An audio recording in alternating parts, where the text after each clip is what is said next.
একবার চার বন্ধু মিলে যাত্রা শুরু করেছিল। আর চার বন্ধুর মধ্যে চার বন্ধুর নাম হচ্ছে সময়, অহংকার, অর্থ আর জ্ঞানী। তারা নিজে আপসে ঝগড়া শুরু করেছিল, এ বড় ও বড়। তো একবার চলতে চলতে একটা নদীর সামনে আসে। আর নদীটা ওই পারে ছিল হচ্ছে সাফল্য। তো প্রথমে যার কাছে অর্থ আছে সে বলছে আমি অর্থ সব কিছু কিনতে পারি। সে জলে যখন নামলো অর্থের ঘরে সে জলতলায় ডুবে গেল। তারপর অহংকার, সে বললো আমি হচ্ছে রাজা। তো সে যখন নদীতে নামলো অহংকারের ভারে সে ডুবে গেল। তারপরে জ্ঞানী ব্যক্তি নাম্বার যখন নিল, জ্ঞানী ব্যক্তি যখন নৌকা বানিয়ে সে নদীতে পার হয়ে গেল।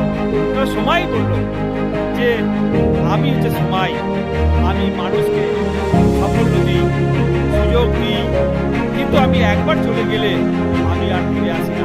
কারণ অর্থ চলে গেলে অর্থ আসে, জ্ঞান চলে গেলে জ্ঞান আসে, অহংকার যদি থাকেও অনেক সময় অহংকার ভেঙেও ঠিক হয়, কিন্তু সময় যদি একবার চলে যায় সে সময় কিন্তু আর ফিরে আসে না। অতএব আমার মোরাল অফ স্টোরি এটা বলতে যাচ্ছি, আপনারা প্রত্যেকেই সময়কে গুরুত্ব দিন এবং স্ট্যান্ড বাই, সুযোগটা হাতছাড়া করবেন না। ওকে, থ্যাংক ইউ সো মাচ।